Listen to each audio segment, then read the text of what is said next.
arzon dacha topib qo'ydik. Egalariga срочный pul yonayotganligi uchun sotayotgan ekanlar. Ikkita mashinani joylashtirsa bo'ladi. Bu yoqni vitraj qilib yopib forsanglar, zimniy basseynga aylanadi. Bu yoqda letniy kuxnyamiz joylashgan. Bu yoqqa tapchanlarni joylashtirsa bo'ladi. Ikkita qozon, bitta mangal bor.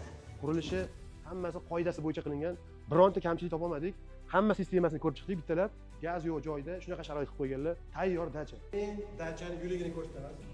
Elektrический теплый пол registrlangan полный bashi 24 kilovatlik котел isitadi. Bu basseynning filtri, boiler basseyn uchun teplobmenlik. Buni tushungan odamlar kelib ko'rib olsa, o'zi qancha xarajat ketganini bilaverasiz. Uyimiz ichkarilari ishlatilmagan bu. Mebelli yengil turibdi. Bu yoqda bitta детский spalniy xonamiz. Bu yoqda ham bitta spalniy xona bor. Bino uchun alohida kotelniy sistema qilingan. Ham tualet, to'xoratxona. Remontlarimiz свежий. Kravatlar qo'yilmagan, mebellar qo'yilmagan. Yengil xona.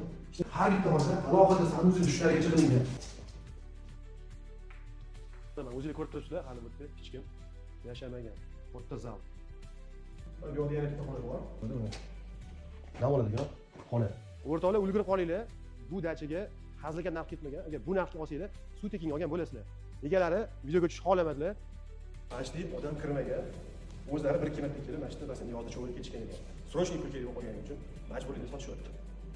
Egalar nomer qo'yib qo'yamiz. O'zlari bilan telefonlashib gaplashamiz.